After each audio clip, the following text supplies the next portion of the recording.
மாணவ செல்வங்களுக்கு வணக்கம். 12ஆம் வகுப்பு கணித பாடத்தில் 7வது பாடத்திலிருந்து வகை நுண்கணிதத்தின் பயன்பாடுகள் இருக்கு இல்லையா, அந்த சாப்டர்லேருந்து ஒரு முக்கியமான கணக்கு நம்ம இப்போ பார்க்க போகிறோம். இதில் என்ன கேட்குறாங்க பாருங்கள். f of x என்ற சார்பானது f dash of x less than or equal to 1 for 1 less than or equal to x less than or equal to 4 எனில் f of 4 minus f of 1 less than or equal to 3 என காட்டுக. அதாவது f of x என்ற சார்பானது எப்படி இருக்குது, f dash of x less than or equal to 1 இருக்கான் எந்த இடைவெளியில், இங்கே இதில். ஸோ இதில் இருக்கிற ஒரு எக்ஸுக்கும் இந்த f dash of x less than or equal to 1 இருக்கான். இது மொதல் கண்டிஷன். இன்னும் ப்ரூஃப் பண்ண சொல்கிறாங்கன்னா f of 4 minus f of 1 less than or equal to 3ன்னு காட்ட சொல்கிறாங்க. ஓகேவா? சரி, இந்த கண்டிஷனை பார்க்கும்போது உங்களுக்கு என்ன தோணுது, f வந்து டிஃப்ரென்ஷியபிள்னு தோணுது. இந்த இடைவெளியில் டிஃப்ரென்ஷியபிள். எந்த ஒரு வகையிடத்தக்க சார்பும் தொடர்ச்சியான சார்பும் நமக்கு நல்லா தெரியும் இல்லையா? பாருங்கள், வகைப்படுத்தியிருக்காங்க. அப்போ வகையிடத்தக்கது கண்டிப்பாக இது வகையிடத்தக்க சார்பு எல்லாமே தொடர்ச்சியான சார்புன்னு நமக்கு நல்லா தெரியும். அதனால் அந்த மீன் வேல்யூ தியரம் இருக்கு இல்லையா, லெக்ராஞ்சியின் இடைமதிப்பு தேற்றம், சராசரி மதிப்பு தேற்றம், அதுபடி நான் ஒரு ஸ்டெப்பாக ஒன்று பண்ணுறேன் பாருங்கள். f of x ஆனது அவங்க கொடுத்துருக்கிற இடைவெளி இதில் க்ளோஸ் இன்டர்வல் 1,4 தொடர்ச்சியானது. ஏன்னா வகையிடத்தக்கதுன்னு டிஃப்ரென்ஷியேஷனே கொடுத்துருக்காங்கன்னா டிஃப்ரென்ஷியேட் பண்ண முடியுது. அப்போ இந்த இடைவெளியில் டிஃப்ரென்ஷியேட் பண்ண முடியுதுன்னா, ஏன்னா எந்த ஒரு வகையிடத்தக்க சார்பும் தொடர்ச்சியான சார்பு, இது தேற்றம். இதை மைண்டில் ஃபிக்ஸ் பண்ணிக்கோங்க. அப்போது இது வகையிடத்தக்கதுன்றதுனால நான் கண்டிப்பாக கண்டினியூஸ்னு எழுதுகிறேன். இல் தொடர்ச்சியானது.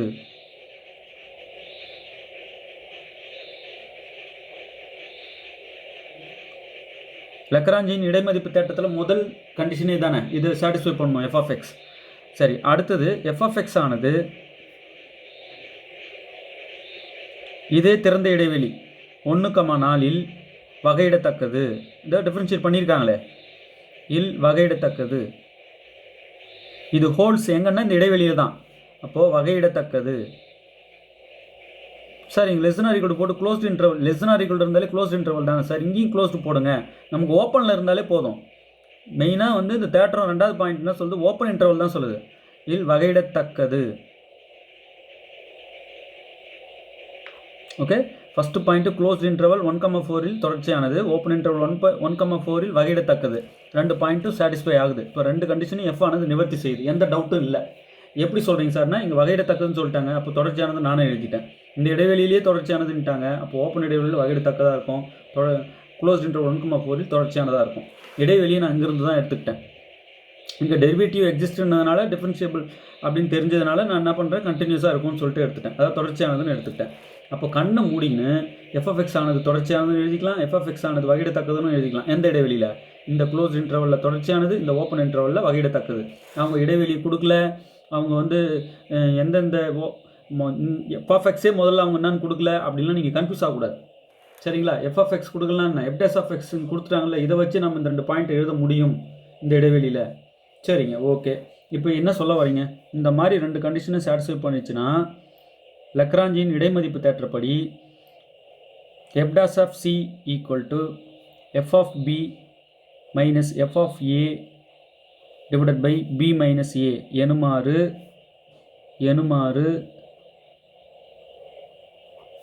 ஒரு c-ஐ ஒரு c belongs to open interval 1,4 இல் ஒரு c-ஐ காண இயலும்.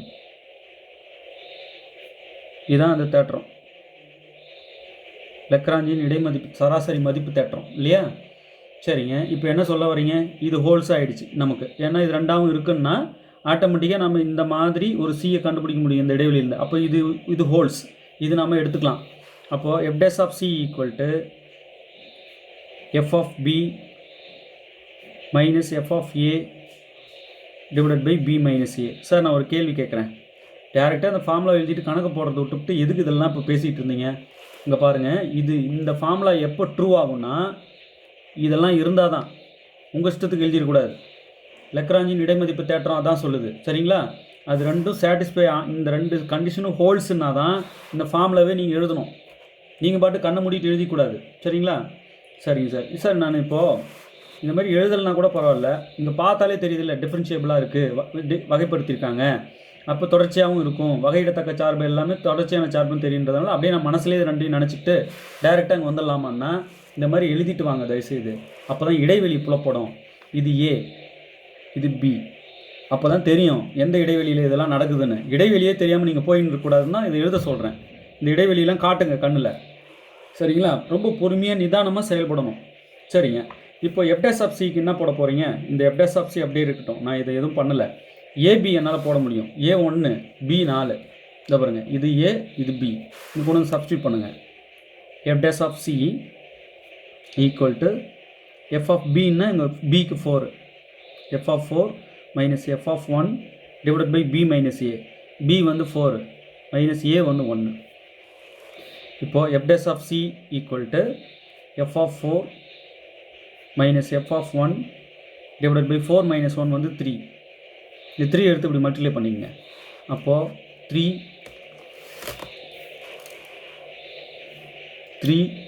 f dash of c equal to f of 4 minus f of 1.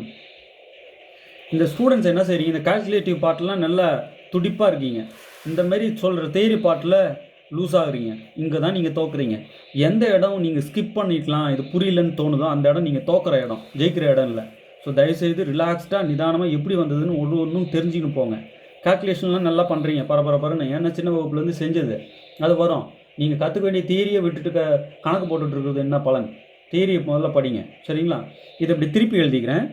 F of 4 minus F of 1 equal to 3 F dash of C, right? சரிங்க. இப்போது இந்த ஸ்டெப் வரைக்கும் கொண்டு வந்துட்டு நான் ஒரு கண்டிஷன் பாருங்கள். இங்கே எஃப் டேஷ் ஆஃப் எக்ஸ் என்ன சொல்லியிருக்காங்க? Less than or equal to 1ன்னு சொல்லியிருக்காங்க. எல்லா எக்ஸுக்கும் இது ட்ரூ. அப்போ சிக்கும் இப்படி தானே இருக்கும். F dash of C less than or equal to 1. எக்ஸுக்கு நான் சி கொடுத்தாலும் இப்படி தானே இருக்கும். அப்போது இந்த இடத்துல எஃப் டேஷ் ஆஃப் சி இருக்கு இல்லையா, அதுக்கு நான் என்ன பண்ண போகிறேன்? இந்த less than or equal to 1 போட போகிறேன். எஃப் டேஷ் ஆஃப் சி எடுத்துகிட்டு less than or equal to 1 போட போகிறேன். அப்போது F of 4 minus F of 1 less than or equal to, இந்த 3 அப்படியே இருக்கட்டும். இங்கே 1 போட்டதுக்காக, இந்த வேல்யூ 1 போட்டதுக்காக நான் இங்கே ஈக்குவல் டு தூக்கிட்டு less than or equal to தான் போடணும். ஏன்னா இதனால், ரைட்டுங்களா? சரிங்க. இப்போ F of 4 minus F of 1 is less than or equal to, இந்த லெஸ் தென் ஆர் ஈக்குவல் அப்படியே இறக்கிட்டு 3 × 1 3. ஓகே, இதாங்க நம்ம ப்ரூவ் பண்ணணும். பாருங்கள், எஃப் ஆஃப் எக்ஸ் என்ற சார்பானது F dash of X less than or equal to 1 in this interval 1 less than or equal to X less than or equal to 4 எனில் F of 4 minus F of 1 less than or equal to 3 என காட்டுக. இதோ காட்டிட்டேன், என காட்டப்பட்டது.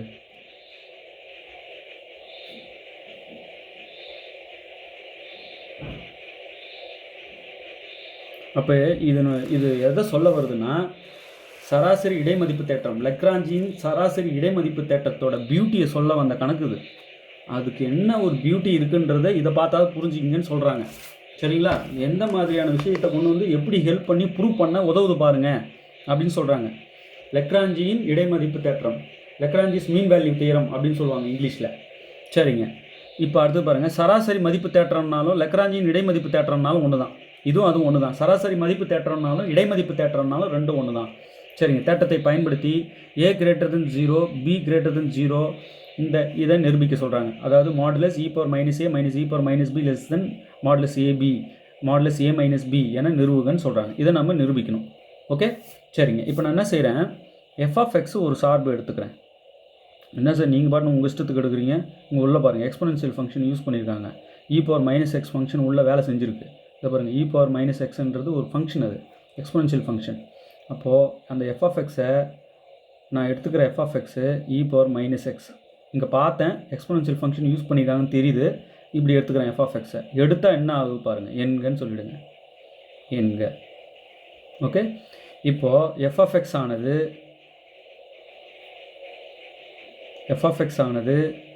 Closed interval a, bயில் தொடர்ச்சியானது. ஏன் தொடர்ச்சியானது? யார் சொன்னாங்க? யாருமே சொல்ல, நீங்களா எழுதுறீங்களா சார்? இல்லை. இங்கே பாருங்கள், எந்த ஒரு எக்ஸ்பொனென்ஷியல் ஃபங்க்ஷனும் கண்டினியூஸ் ஃபங்க்ஷன், எந்த ஏபி நீங்கள் கொடுத்தாலும் சரி, இதோட டொமைன் ரேஞ்ச் உங்களுக்கு முதல்ல தெரியணும். டொமைன் ரேஞ்ச் என்னென்னு கமெண்ட்டில் சொல்லுங்க பார்க்கலாம். 11ஆவதில் அதுக்கு தான் சார்பகம் வீச்சகம் கண்டுபிடிக்கிறது பூரா கொண்டு வந்து திணிச்சு வச்சுருக்காங்க. நீங்கள் அதை வேணான்னு ஸ்கிப் பண்ணிட்டு இங்கே வந்தீங்கன்னா இது புரியாது. அதனால தான் அதை நல்லா படிங்கன்னு சொல்கிறது. இதுக்கு பொதுவாகவே இ பவர் எக்ஸுக்கு சார்பகம் என்ன, வீச்சகம் என்ன. பவர் மைனஸ் எக்ஸுக்கு சார்பகம் என்ன, வீச்சகம் என்ன, எங்கேருந்து எங்கே இதெல்லாம் டிஃபைன் பண்ணுவாங்க, அதெல்லாம் தெரிஞ்சுட்டு தான் படிக்கணும். சரிங்களா? இது தேடி கண்டுபிடிச்சி எனக்கு கமெண்ட் பண்ணுங்க பார்க்கலாம். சரிங்க, நான் என்னன்றேன், எஃப்எஃப்எக்ஸ் ஆனது இந்த பவர் மைனஸ் எக்ஸ் தான் இங்கே எஃப்எஃப்எக்ஸ். சரிங்களா? வேறு எதுவும் குழம்பக்கூடாது. இப்போ நான் இங்கே சொல்லிட்டேன் எஃப்எஃப்எக்ஸ் என்னன்னு. இந்த பவர் மைனஸ் எக்ஸ் ஆனது க்ளோஸ் இன்டர்வல் a, bயில் தொடர்ச்சியானது கண்ணை மூடிட்டு எழுதுங்க. ஏன்னா இந்த எக்ஸ்போனன்ஷியல் ஃபங்க்ஷன் தொடர்ச்சியாக இருக்கும். இங்கே எந்த வேல்யூ நீங்கள் கொடுத்தாலும். சரிங்களா? பாருங்கள், எந்த வேல்யூன்னு உங்கள் இஷ்டத்துக்கு கொடுக்கக்கூடாது. இங்கே பாருங்கள் சொல்லிட்டாங்க சைடில், a வந்து >0 தான் இருக்கணும், b >0 இருக்கணும். அந்த மாதிரி எடுத்துக்கிற இந்த க்ளோஸ் இன்டர்வல் a, bயில் தான் எஃப்எஃப்எக்ஸ் தொடர்ச்சியாக இருக்கும். சரிங்களா? இது கண்டினியூஸ் ஃபங்க்ஷன், இது நல்லா தெரியும். அடுத்தது எஃப்எஃப்எக்ஸ் ஆனது open a, bயில் வகையிடத்தக்கது.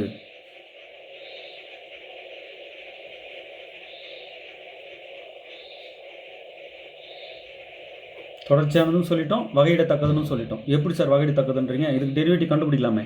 f' equal to என்ன, இங்கே -1 இருக்கும். Power minus X ax differentiate பண்ணால் a பவர் மைனஸ் ax, ஏன்றது -1. ஸோ -1 பவர் மைனஸ் எக்ஸ், இங்கே இருக்கிற -1 ஃப்ரண்ட்டில் வரும், அவ்வளோ. இதுதான் f'. டெரிவேட்டிவ் எக்ஸிஸ்ட் ஆகுது, கண்டுபிடிக்க முடியுது இல்லையா? சரிங்க, f' தெரியுது, வகையிடத்தக்கதுன்னு சொல்லிட்டீங்க. இந்த இடைவெளியில் தொடர்ச்சியானதுன்னு சொல்லிட்டீங்க. இப்போ என்ன சார் சொல்ல வரீங்க? அப்போ therefore f', எனவே இந்த இடத்துல எனவே சொல்லணும். எனவே f' equal to f of b minus f of a divided by b minus a எனுமாறு ஒரு c belongs to a, b, ஒரு சிங்கிற ஒரு எலமெண்ட் நம்ம இந்த இடைவெளியில் காண இயலும். இதுதான் அந்த தேற்றம். இப்போ நமக்கு அந்த சி வேண்டாம், இந்த சி பற்றி நமக்கு தேவையில்லை. இந்த ஃபார்முலாவை எடுத்துக்கங்கன்றேன். இது ஹோல்ஸ் தானே, இது ரெண்டு சாட்டிஸ்ஃபை ஆனதுனால இது ஹோல்ஸ் தானே. அதனால் நான் இந்த ஃபார்முலாவை எடுத்துக்கிறேன். f' equal to f of b minus f of a divided by b minus a. Formula எடுத்துக்கிட்டேன். இது ரெண்டும் ஹோல்ஸுன்றதுனால எது, இந்த f(x). இப்போ f(x)ன்றது இதுதான். சரிங்க, இப்போ f' இந்த இடத்துல f' கொண்டு போயிட்டு c போடுங்க. இந்த பாருங்க f', இதில் c போட்டிங்கன்னா மைனஸ் பவர் மைனஸ் c. இந்த இடத்துல நான் அதை போடலாம் இல்லையா? மைனஸ் பவர் மைனஸ் எக்ஸுக்கு c போடுறேன். அடுத்தது இது வந்து f' போடணும், அதனால தான் இங்கே f' கண்டுபிடிச்சேன். இப்போ f of b தேவை. fல போய் b போட்டிங்கன்னா இங்கே b வரும். அப்போது பவர் மைனஸ் b, இது fல போடணும், இது f' போடணும். மைனஸ் இது f of a, fல போய் a போடுங்க, இங்கே a போட்டிங்கன்னா இங்கே a வரும். அப்போது minus power minus a divided by b minus a. இந்த b மைனஸ் a அப்படியே வச்சுக்கோங்க. ஏன்னா abன்றது இங்கே ab தான், அப்படியே கொண்டு வந்து போட்டாச்சு. ஃபங்க்ஷன் வேல்யூ b போட்டு எழுதிட்டேன், ஃபங்க்ஷன் வேல்யூ a போட்டு எழுதிட்டேன், f' வேல்யூ c போட்டு எழுதிட்டேன். Okay, good. இப்போ நான் என்ன செய்கிறேன், இந்த ஃபார்முலாலேருந்து தான் இது வந்தது. இந்த ஃபார்முலா ஏன் வந்ததுன்னா இப்படிலாம் இருந்ததுனால தான் இந்த ஃபார்முலா வந்தது. சரிங்களா? ஓகே, ரெண்டு பக்கமும் மாடுலஸ் எடுக்கலாம்ல. இருபுறமும் மட்டுக்கான modulus minus power minus c equal to modulus power minus b minus power minus a divided by b minus a. Students நிறைய பேர் ஷார்ட்கட்ஸ் படிக்கிறீங்க. ஷார்ட்கட்ஸ் படிக்கிறதுனால அடிப்படை கணித கருத்துக்கள் நிறைய கற்றுக்க முடியாமல் போயிடும். நீங்கள் ப்ராப்பராக சொல்லுங்கள், ப்ராப்பராக கற்றுக்குங்க அப்படின்னு சொல்லணும். ப்ராப்பராக வந்து ஒவ்வொன்றையும் தெரிஞ்சுட்டு போக நிறைய சின்ன சின்ன விஷயங்கள் உங்களுக்கு தெரிய வரும். நீங்கள் ஸ்கிப் பண்ணிட்டு அப்படி ஷார்ட்கட் போகும்போது 2-3 ஸ்டெப்பில் கணித கருத்துக்கள் நிறைய கற்றுக்கிறது அடி வாங்கும். அதுமாரி இருக்கக்கூடாது. நல்லா எலாபரேட்டாக படிங்க. இப்போது மாடுலஸ் எடுக்கும்போது மைனஸ் கட் ஆகிடும் இல்லையா? இப்போ மாடுலஸ் பவர் மைனஸ் c, இந்த மைனஸ் கட் ஆகாது, இது மட்டும் கட் ஆகிடும். ஓகே, ஈக்குவல் டு இந்த மாடுலஸ் நியூமரேட்டருக்கும் டினாமினேட்டருக்கும் தனித்தனியாக பிரித்து கொடுங்க. இப்போ modulus power minus b minus power minus a divided by modulus b minus a.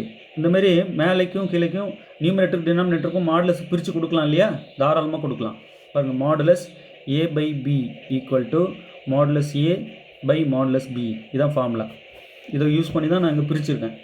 Okay, இங்கே வந்து modulus minus a equal to plus a. இந்த மைனஸ் நம்ம எடுத்துகிட்டு மாடுலஸ் a இப்படி போட்டுக்கலாம் இல்லையா? ரெண்டும் சேம் தான். ஓகே, அதனால் இப்படி எழுதிட்டேன். இப்போது மாடுலஸ் பவர் மைனஸ் c இருக்குல்ல, மாடுலஸ் இது வந்து எப்போவுமே லெஸ் தென் 1. இது மைண்டில் ஃபிக்ஸ் பண்ணிக்கோங்க. இதோட விடை வந்து எப்பவுமே லெஸ் தென் 1. இதை நான் இப்படி திருப்பி எழுதிக்கிறேன். இது இங்கேயும் திருப்பி எழுதிக்கிறேன். Power minus b minus power minus a divided by b minus a is equal to, இது இங்கே எழுதிக்கிறோம், modulus e power minus c, right. Just இந்த டேர்ம் அப்படி திருப்பிக்கிட்டேன், அவ்வளோதான். ஓகே, இது வந்து லெஸ் தென் ஒன்னு இப்போ தான் சொன்னேன். இதை இருக்கு பாருங்கள், இப்போ modulus e power minus c always less than 1, right. இதுக்கு சும்மா உதாரணம் விட்டதில்லை, இதுக்கு ப்ரூஃப் இருக்குது. நான் இது எப்படின்னு வந்து லெஸ் தென் 1 ஆச்சுன்னு உங்களுக்கு எக்ஸ்பிளைன் பண்ணுறேன் இன்னொரு வீடியோவில். இதை மைண்டில் ஃபிக்ஸ் பண்ணிக்கோங்க, சரிங்க. இப்போது இது வந்து லெஸ் தென் 1ன்னா இதோட விட இதுவும் தானே, இதுவும் தான் லெஸ் தென் 1. அப்போது modulus e power minus b minus e power minus a divided by modulus, இங்கே மாடுலஸ் விட்டேன் பாருங்கள், இந்த மாடுலஸ் அப்படியே எடுத்து தான் எழுதுனேன். ஸோ இதை அப்படியே இறக்கிட்டு modulus b minus a is less than 1. இது லெஸ் தென் 1ன்னா இதுவும் லெஸ் தென் 1 தானே, இதுவும் ஈக்குவல்ன்றதுனால இதுக்கும் லெஸ் தென் 1 போட்டுக்கலாம். இது ஸ்கிப் பண்ணிவிட்டு அப்படியே டேரெக்டாக இங்கே லெஸ் தென் 1 இது ரெண்டுத்தையும் மெர்ஜ் பண்ணி எழுதிட்டேன். ஓகே, இப்போ இதை எடுத்து இப்படி 1 கூட மல்டிப்ளை பண்ணிடலாம். அப்போது modulus e power minus b minus e power minus a is less then modulus b minus a, right. இது நம்ம மாடுலஸ் இருக்கிறதுனால டேர்ம்ஸ் ரெண்டும் இடம் மாற்றிக்கலாம். மாடுலஸ் இருக்கும்போது தான், ரைட். ஏன்னா நம்ம மைனஸ் வெளியே பொதுவாக எடுப்போம், அந்த வெளியே வர மைனஸ் இந்த மாடுலஸ் கட் பண்ணிடும். அப்போ இதை இந்த பக்கம் இடம் மாற்றிங்க, இது இந்த பக்கம் இடம் மாற்றிங்க. மாடுலஸ் இருக்கும்போது நீங்கள் எதுவுமே யோசிக்க வேணாம், இடம் மாற்றிக்கலாம். Modulus e power minus a minus e power minus b is less than modulus இதை இடம் மாற்றிக்கங்க a minus b. சார் இந்த இடம் மட்டும் நீங்கள் சொல்கிறது புரியல சார், இதை இங்கே மாற்றிக்க சொல்கிறீங்க, இதை இங்கே மாற்றிக்க சொல்கிறீங்க. அப்படி இடம் மாற்றிக்கிறது மூலமா ஒரு மைனஸ் வெளியே வரும். அந்த மைனஸை கேன்சல் பண்ணால் இந்த மாடுலஸ் இருக்குது, கேன்சல் பண்ணிடும். அப்போது மாடுலஸ் இருக்கும்போது சுருக்கமாக இதை இங்கேயும் நடுவில் மைனஸ் இருக்கும்போது உங்கள் இஷ்டத்துக்கு மாற்றிக்கலாம். இங்கேயும் அதே தான் பண்ணியிருக்கேன். b minus a minus b போட்டுக்கிட்டேன் தெம்பா. ஏன் மாடுலஸ் இருக்குதுன்ற ஒரே தைரியத்தில். இதாங்க நம்ம நிரூபிக்கணும். பாருங்கள், modulus e power minus a minus modulus e power minus a minus e power minus b is less than modulus a minus b. நிரூபிச்சாச்சா? இதை அவங்க கேட்டிருக்காங்க. ஒன்றும் இல்லை, இந்த ஃபார்முலா எழுதிக்கிறேன். இந்த f dash of c என்னன்னு சொல்லிட்டு f dash கண்டுபிடிச்சி அதில் c போட்டு எடுத்து எழுதிக்கிட்டேன் கொண்டு வந்து. அவ்வளோதான். f of b போட்டுக்கிட்டேன், f of a போட்டுட்டேன், b minus a அப்படியே கீழே எழுதிக்கிட்டேன். ரெண்டுக்கும் மாடுலஸ் எடுத்து அந்த மைனஸ் கட் ஆகிடுது. இந்த மாடுலஸ் ரெண்டுக்கும் பிரித்து கொடுத்துட்றேன். இப்போ இது இப்படி திருப்பிக்கிட்டு modulus e power minus c இருக்குல்ல, அதோட வேல்யூ லெஸ் தென் 1 தான் எப்போவுமே. அதனால் இது லெஸ் தென் 1ன்னா இதுக்கு ஈக்குவலான இதுவும் தானே லெஸ் தென் 1. இந்த டினாமினேட்டர் எடுத்து இப்படி மல்டிப்ளை பண்ணிட்டா இது இங்கே போயிடும். ஓகேவா? இப்போ நம்ம இது ரெண்டையும் இடம் சேஞ்ச் பண்ணியிருக்கோம், அவ்வளோதான். மாடுலஸ் இருக்கிறதுனால பண்ணிக்கலாம்.